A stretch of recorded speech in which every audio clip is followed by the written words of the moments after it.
वर्षी आम्ही एक पण ठिकाणी मास कॉपिंगचे प्रकरण घडू देणार नाही, त्याची पूर्ण तयारी आमची आहे। प्रत्येक स्टेक होल्डर सोबत आमची मीटिंग होत आहे। आज सकाळी पोलीस जे पथक आहे त्यांच्यासोबत माझी मीटिंग झाली, काल केंद्र प्रमुखांसोबत मीटिंग झाली।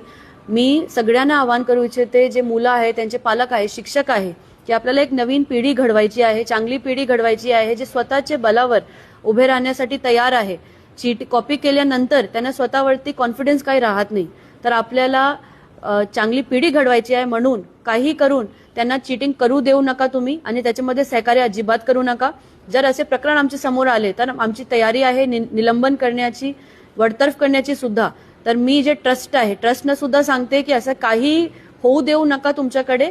आमचे पूर्ण पथक तिथे फिरणार आहे, तयार राहणार आहे। आम्ही सीसीटीव्ही प्रत्येक खोलीमध्ये सीसीटीव्ही लावलेले आहेत, पोस्टर्स लावणार आम्ही, आणि ड्रोनचा सुद्धा वापर करणार, कारवाई फौजदारी कारवाई करणार। जे काही शक्य आहे ते आम्ही करणार, पण यावर्षी जालनामध्ये एक पण चीटिंगचे प्रकार आम्ही घडू देणार नाही। आणि जर अशी माहिती कोणाकडे आहे तर आमच्यापर्यंत पोहोचवा, असं पण मी आवाहन करते। धन्यवाद।